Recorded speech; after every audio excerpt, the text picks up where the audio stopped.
सड़क पर जाते व्यक्ति को अपनी चुलबुली बातों से हंसा देना। रोज सुबह कोटा की गलियों में नाश्ते में समोसा कचौड़ी खाने के बाद आज जयपुर के फेमस आरजे बन जाने के बाद भी सावरिया सीट मिष्ठान भंडार से सेम रूटीन रखने वाले। पूरा दिन चाहे कैसा भी जाए लेकिन रेडियो में शो में आग लगाने वाले और हर शाम जेसीसी जाके सबको हंसाना। यही तो है RJ Ishan. You are most welcome sir. Thank you so much for having me and it was really very lovely introduction from your side Thank you, and sir. पहली बार मैंने ऐसा सुना है एंड ये तो मेरी तारीफ है मेरी कि यार के एकदम सावरिया सेठ के जैसे एकदम जो मेरी डेली रूटीन है, हालांकि ऐसा कुछ नहीं है, मैं क्लियर कर देता हूँ, जीवन के अंदर मेरी भी दिक्कतें आती है, ऊपर नीचे होता है। बट सो फिलहाल तो आप जयपुर के फेमस आरजे हो ना। हाँ, तो दैट इज ओके। ठीक है, फर्स्टली हम आपके बारे में थोड़ा सा जानना चाहेंगे। मेरे बारे में मैं जयपुर से नहीं हूँ, basically I am from Jodhpur and born and brought up वहीं, स्कूलिंग भी वहीं हुई है जोधपुर के अंदर, 26 साल तक तो मैं वहीं रहा एंड मैंने डिग्री की अगर बात करें तो मैंने 5 ईयर इंटीग्रेटेड लॉ किया है, BLLB किया है मैंने एंड BLLB के दौरान ही मेरा इंटरेस्ट जो है वो आर्ट की तरफ ज़्यादा था। जैसे पहले मैं डांस करता था, डांस की मैंने ट्रेनिंग ली है 2.5 साल के लिए, फिर मुझे लगा कि it's not my cup of T, तो डांस के बाद आई शिफ्टेड टू थिएटर। तो उसके बाद थिएटर से मैं जुड़ा हुआ रहा, जोधपुर के अंदर मैं करता रहा थिएटर अंडर वेरी मतलब मेरे जो गुरुजी हैं, मैं जीवन के गुरुजी भी कहूँगा, क्योंकि अगर वो ना होते तो मैं ना होता। अरू व्यास नाम है उनका and he is a very amazing teacher. Acting के बारे में भी बहुत अच्छा सिखाया उन्होंने, जिंदगी के बारे में भी बहुत अच्छा सिखाया उन्होंने। सो बहुत खूब थिएटर किया वहाँ पे एंड बाद में जब मुझे आरजे की अपॉर्चुनिटी मिली तो माई FM के अंदर ही मुझे अपॉर्चुनिटी मिली एंड सबसे पहले मैं कोटा में था, कोटा में 1.5 साल के करीब मैंने आरजे की और उसके बाद नाम Jaipur. Wow, what an amazing story. मुझे ना जानना है कि आपने आरजे के बारे में कैसे सोचा कि आपको एक आरजे बनना है। कोरोना का टाइम था एंड उस समय थिएटर वगैरह सब कुछ बंद पड़े थे, सारे परफॉर्मेंसेस नहीं होते थे and meanwhile I also started doing stand up comedy. So because of the lockdown सारे कैफेज बंद हो चुके थे, सारे थिएटर्स बंद हो चुके थे, तो ना तो मैं एक्टिंग कर पा रहा था ना ही मैं स्टैंड अप कॉमेडी कर पा रहा था। सो आई वाज थिंकिंग कि नेक्स्ट ऐसी कौन सी जॉब है जो कि मेरे लायक है या जो मैं कर सकता हूँ। सो वहाँ पर जो लोकल रेडियो चैनल था 94.3 माई FM जोधपुर का जो था, वहाँ पर मैंने इंटर्नशिप के लिए अप्लाई किया। इट्स वेरी इंटरेस्टिंग स्टोरी कि मैंने कॉपी राइटिंग के लिए अप्लाई किया था एज एन इंटर्न, बट जो वहाँ आरजे हैं जिनके अंडर मैंने इंटर्नशिप की, आरजे रेक्स, तो उन्होंने मुझे जो है आरजे बनने के लिए प्रोत्साहन दिया and after that that's the story. मैं तो आपने मतलब जोधपुर से चालू किया एज एन आरजे अपनी जर्नी। एज एन आरजे तो नहीं, जोधपुर की ट्रेनिंग हुई एज एन आरजे, मैंने जो है हाँ यूँ कह सकते हैं, बिकॉज आरजे की ट्रेनिंग की जर्नी जो है वो जोधपुर से शुरू हो चुकी थी मेरी। What were the struggles you have faced during this journey and आपने उसको overcome कैसे किया? स्ट्रगल्स जो आप लोग जो फेस कर रहे हैं वही स्ट्रगल है, मेरा कोई वो खास स्ट्रगल नहीं है मेरे तो बहुत खास हाँ। सो स्ट्रगल का तो मुझे इतना कुछ है नहीं कि मतलब मैं पैदल घर से आ रहा हूँ, नहीं मेरे पास एक बाइक थी घर से आने के लिए यहाँ तक। हाँ, वो इंटरनल स्ट्रगल जरूर हो सकता है कि वो एक अनसर्टेनिटी रहती थी कि मेरी जॉब लगेगी कि नहीं लगेगी, क्या मैं जो है वेस्ट, मेरा आना यहाँ पर वेस्ट ही है, आऊँ कि नहीं आऊँ। बहुत सारे ऐसे मोमेंट आए कि जब मैं रास्ते में था मैं सोचा कि मैं बाइक मोड़ लूँ, मैं इंटर्नशिप ना करूँ रेडियो की, बट कुछ ऐसा था कि मुझे ऐसा मतलब मैं अपने आप को समझाता रहा कि नहीं मुझे ये कंटिन्यू करना है एंड बस कंटिन्यू करके देखते हैं, पूरी इंटर्नशिप एक बार करके तो देखते हैं क्या होता है, देखते हैं, बिकॉज उस समय मुझे खुद को बिजी रखना बहुत ज़रूरी था। स्ट्रगल ये कह सकते हैं कि लॉकडाउन से पहले मेरे पास बहुत काम था, मैं थिएटर करता था, फुल ऑन थिएटर करता था। मैंने कॉलेज के बाद जो है जोधपुर के अंदर थिएटर से ही मतलब पूरा था। सो उसके बंद हो जाने के बाद ये था कि भाई अब क्या करेंगे, बिकॉज ज़्यादा देर तक आप खाली भी नहीं बैठ सकते, ये भी है। सो ये भी था, तो एक तरीके की मतलब अनसर्टेनिटी थी उस समय। आई गेस पूरा वर्ल्ड ही उस समय अनसर्टेन था, उनको खुद को नहीं पता वो क्या करने वाले हैं क्या नहीं करने वाले। तो उसके बीच में इंटर्नशिप के बाद ही जॉब लगना मैं समझता हूँ कि मेरे लिए एक ब्लेसिंग की तरह आया और आई थैंक गॉड फॉर दैट कि भाई वो इंटर्नशिप खत्म होते ही मेरी जॉब लग गई थी कोटा के अंदर on the first go. So I thank God for that. Also मुझे जानना है कि थ्रू आउट द जर्नी आपका एक ऐसा क्या मोटिवेशन है, क्योंकि अभी आपने बोला कि बहुत सारे स्ट्रगल्स थे, तो एक छोटा सा मोटिवेशन कि आपको जो पुश करता रहा कि हाँ मतलब करना है तो करना ही है कुछ। मोटिवेशन यही था, जब भी मैं कोई मुझे इवनिंग का शो मिला था कोटा के अंदर, हैप्पी इवनिंग नाम है उसका। सो मोटिवेशन मेरा यही था कि मैं जो भी कर रहा हूँ वो यूनिक हो और उससे ज़्यादा इंपॉर्टेंट मेरे लिए कोई दूसरा काम नहीं है। वो यूनिक हो और जो भी लिसनर है उसको बहुत ज़्यादा मज़ा आए, यूनिक और बहुत ही ज़्यादा एंटरटेनिंग हो। किस तरीके से मैं उसको इतना लिंक होता है रेडियो के अंदर, आपको पता है लिंक होता है जो भी हम आरजेस वगैरह बोलते हैं, तो उस लिंक को किस तरीके से मैं एंटरटेनिंग बनाऊं और कैजुअल अप्रोच के साथ ना बनाऊं। कैजुअल अप्रोच होती है कि आप कुछ भी बोल देते हो, आपको लगता है कि लोग सुनेंगे नहीं सुनेंगे, बोल देते हैं, लेकिन मेरे को वो नहीं करना था। मुझे अपना 100% देना था उसके अंदर, हर एक लिंक के अंदर 100% देना था, अपने शो में 100% देना था। सो ये वो चीज़ है जो मुझे रोज़ मोटिवेट करती थी, रोज़ मुझे वो करना था कि नहीं रोज़ मुझे यूनिक करना है, रोज़ मुझे नया करना है और रोज़ मुझे बहुत ही अच्छा काम करना है।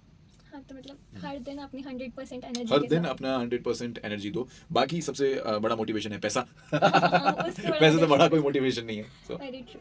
हाँ। अच्छा, if your younger self met you today, what would surprise them the most about your life? nothing nothing surprise him the most। नहीं, यंगर सेल्फ को कुछ भी सरप्राइज नहीं करता उसको, मतलब ठीक है, उसको पता है कि ठीक हाँ है, बड़े होके कुछ ना कुछ तो बड़ा चल ही ही जाएगा। करेंगे। तो मुझे नहीं लगता उसको कुछ सरप्राइज करता।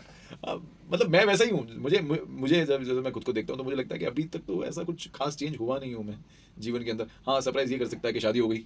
बट ये भी उसके लिए वो मैं तो रेडी, होनी ही थी। उसके लिए भी मैं रेडी था, अपन मतलब जहाँ से बिलोंग करते हैं वहाँ पे वो तो होनी वो ही होनी थी। होनी थी, हाँ। तो उसके लिए भी मैं रेडी था कहीं ना कहीं मेंटली कि अभी जीवन में ये तो होगा। तो अभी फिलहाल ऐसा कुछ, या मुझे भी दिमाग में याद नहीं आ रहा, बाकी ऐसा कुछ सरप्राइज तो उसको नहीं करता कुछ भी ये मैं आगे सेल्फ। आगे आप बहुत कुछ करोगे तब क्या पता मिल जाए हाँ, आपको। हो सकता है कि ये वाला सेल्फ, आगे वाले सेल्फ को देख के बहुत सरप्राइज होगा, भाई ये कर लिया तो What's the one piece of advice you'll Hmm. give to someone who's aspiring to be an archer? Do hard work, do hard work. आप अपनी एक अलग यूनिक वॉइस ढूंढो, अपनी खुद की अलग वॉइस का मतलब वो उसकी बात नहीं कर, आवाज़ आपकी जो रहेगी वो तो रहेगी। वॉइस मतलब आप अपनी एक अलग से आप कैसे हो, बी रियल यू, है ना। आप किसी को कॉपी मत करो, सबसे पहला तो यही है कि आरजे बनने में काफ़ी लोग जो है वो कॉपी करने लग जाते हैं। कॉपी मत करो, हार्ड वर्क करो, खुद के ऊपर काम करो। और बिकॉज आरजेइंग जो है वो सिर्फ आपकी वॉइस जा रही है, तो आप के अंडर आपको पूरा एक शो है 5-6 घंटे वो आपके अंदर है। तो बस ये सोचते रहो कि किस तरीके से मैं अपने उस शो को बेहतर करूं। जब आप ऐसा सोचने लगेंगे कि आज जो है मैं शो को मतलब अपना लाइफ का बेस्ट शो करूंगा आज मैं, अगर ये अप्रोच करके अगर आप उस शो को मतलब वो अप्रोच करेंगे शो की तरफ, तो हो सकता है कि आपके दिमाग में चीज़ें आने लग जाएं, आप इंप्रूव करने लग जाएं। और इंप्रूव करते रहो, रुको मत, खुद से सेटिस्फाई मत रहो कभी भी। हमेशा खुद को रिव्यू करते रहो, खुद को जज करते रहो। जो भी आप बोलते हैं एक बार खुद को सुनो, और स्पीच के ऊपर काम करो, वॉइस के ऊपर काम करो, उससे रिलेटेड जो भी एक्सरसाइजेज हैं वो करो। बिकॉज आपके बोलने वाला काम है, और अच्छा बोलने वाला काम है आर्जिंग में। मतलब आपको अच्छा बोलना होता है, आपको ऐसा बोलना होता है कि लोग सुने। तो आपकी ट्रेनिंग होनी चाहिए कि आप ऐसे लोगों को सुनो जो अच्छा बोलते हैं। यूट्यूब के ऊपर अवेलेबल है, कहीं भी अवेलेबल है। बहुत ज़्यादा पढ़ो, किताबें पढ़ो, बहुत ही अच्छा रिच कंटेंट देखो। जितना आप अच्छा कंटेंट देखेंगे, कंज्यूम करेंगे, भले ही वो किताबें हो या टीवी हो या कुछ भी हो, तो आप अपने अंदर कंटेंट, अच्छा कंटेंट भर रहे हैं, ताकि आप जब कंटेंट बनाने जाएंगे तो आप भी क्वालिटी कंटेंट ही बनाएंगे Very and true. Stay relevant. Very true. एक चीज मैं पर्सनली जानना चाहूंगी, I mean how do you manage to be so chill and cool, रोज रोज बहुत सारा यही सेम रूटीन फॉलो अप करके किसने बोल दिया कि मैं चिल कूल? मैं तो नहीं हूँ, अरे मैं तो आई मुझे एम। मुझे पर्सनली अरे पता तुमने है, मुझे देखा नहीं अभी गुस्से में आई एम। बट मोस्टली आप ऐसे एकदम चिल काम कूल ऐसे ही रहते हैं ना। लोग you know, it's part of your job. अगर मैं चिल कूल नहीं रहूंगा तो फिर वो मेरे शो में भी दिखेगा, है ना। तो हार्ड डेज सबके आते हैं, मेरे भी आते हैं, बुरे दिन मेरे भी आते हैं। दुखी मैं भी होता हूँ, सब होते हैं दुखी। बिकॉज एक नॉर्मल ह्यूमन बीइंग वही होता है जो कभी दुखी होता है, कभी हंसता है, कभी उसको गुस्सा आता है, कभी कोई फीलिंग नहीं आती। तो मेरे हिसाब से अगर किसी इंसान को ये सारी फीलिंग आ रही है तो वो नॉर्मल है। और किस तरीके से उसको हैंडल, हालांकि मैं भी अभी हैंडल करना सीख ही रहा हूँ, बिकॉज मैं अपने आप को कोई संत नहीं मान रहा हूँ, मैं कोई बहुत बड़ा नहीं बन गया हूँ मैं। हाँ, लेकिन ये है कि मेरा जिस तरीके का मतलब जिस तरीके का आपकी प्रोफेशन है, तो आपका तो चिल मोड रहना ही चाहिए। आप कोशिश करो अपना चिल मोड रखने की, है ना। तो वो चीज़ आपके मन के ऊपर बहुत कुछ डिपेंड करता है ना? बाकी ये जॉब है, तो जॉब के अंदर काफ़ी ऐसी चीज़ें होती हैं कि जो आपको दिल पे नहीं लगानी होती कई चीज़ें, है ना। ये अब आ रहा है जवाब मेरे दिमाग में। तो काफ़ी चीज़ें दिल पे मत लो, सीरियसली मत लो यार खुद को। Basically don't take yourself too seriously. पता नहीं कोई एक एक्ट्रेस है, जूडी डेंच करके है, हॉलीवुड की एक्ट्रेस है, बहुत ही सीनियर एक्टर है, अब तो शायद डेथ हो गई उनकी। तो उन्होंने कहा था कि यार don't take yourself too seriously, take your job seriously. आप अपने जॉब को सीरियस लो, खुद को सीरियसली मत लो। शायद इस वजह से मैं आपको थोड़ा चिल मोड में दिख जाता हूँ, बिकॉज हमेशा आप जब चिल मोड में रहते हो तो आपका दिमाग खुलता है, दिमाग खुलता है तो आपके नए आइडियाज़ आते हैं। आप थोड़ा बंद बंद रहते हो, इंट्रोवर्जन के उस पूरे बबल में रहते हो, तो आप आके अपने आप को बांध लेते हो, आप खुलते नहीं हो, वेरी है ना। ट्रू। तो वो चीज़ है। अच्छा, आपकी सबसे वियर्ड फैन इंटरेक्शन कौन सी रही है? हम्म। एक मजेदार सा इंसिडेंस हो जाए आपके स्टाइल में। ये इसके लिए जाना पड़ेगा हमको 6-7 साल पीछे। जब लॉन्ग मैं टाइम। एक्टिंग, हाँ, जब मैं जोधपुर में थिएटर करता था, एक्टिंग करता था, तब मैंने एक रोल किया था। एंड उसके लिए मुझे मतलब तालियां मिली थी, वो वाइल्ड द परफॉर्मेंस, और जब परफॉर्मेंस खत्म हो गई उसके बाद भी तालियां मिली थी मुझे। एंड एक दिन क्या हुआ, मैं जोधपुर में एक जगह कहीं पर पानी पूरी खाने के लिए रुका था उस परफॉर्मेंस के ही कुछ दिनों के बाद। तो मैं पानी पूरी खा रहा था, तो वहाँ पर एक लड़की आई, वो दूर से ही पहचान गई मेरे को कि आप वही हो ना जो वो करण का रोल प्ले कर रहे थे, यू वर दैट। अरे यार, you were amazing, literally amazing. मेरे हाथ में पानी पूरी है, वो सब मैं सोच रहा हूँ मैं खाऊं कि नहीं खाऊं। अचानक से मिलके वो भाग गए, और मुझे लगा कि अरे यार, ऑकवर्ड हो गया। ऑकवर्ड भी हो गया, और मैं अंदर से खुश भी हुआ। मैं कहा यार, ये तो फैन मूवमेंट हो गया मेरे लिए। उससे जितनी लड़की अमेज थी, उससे ज़्यादा मैं अमेज हो गया कि मेरा कोई फैन बना है। सो ये एक वो मोमेंट है मेरे जीवन का जो मुझे याद है अभी तक, बिकॉज पहला फैन मूवमेंट था। अच्छा, what's the one piece of advice you will give to today's youth? इस यूथ को तो मैं यही कहना चाहूँगा कि यार हर चीज़ को इतना सीरियसली लेने की ज़रूरत नहीं है। मैंने देखा काफ़ी लोग जो हैं दे वो wear heart on the sleeves एकदम ही, तो वैसा नहीं है। कोई अगर आपसे बड़ा आपसे मजाक कर भी रहा है तो मजाक ही कर रहा है वो, just chill, take a chill pill, है ना। And life is not a very easy road.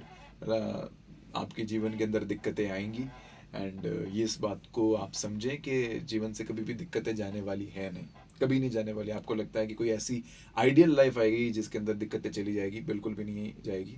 इन दिक्कतों के अंदर ही हमको रहना है और दिक्कतों के रहते ही हमको जीवन के सारे काम करना है एंड सारी खुशियाँ भी इसी में बटोरनी है, सारे गम भी इसी के अंदर बटोरना है। जीवन के अंदर अलग अलग मोमेंट्स आते रहते हैं, है ना। तो ऐसा नहीं है कि खुशी है तो हर बार खुशी रहेगी, ऐसा नहीं है कि गम है तो हर वक्त गम ही चलता रहेगा।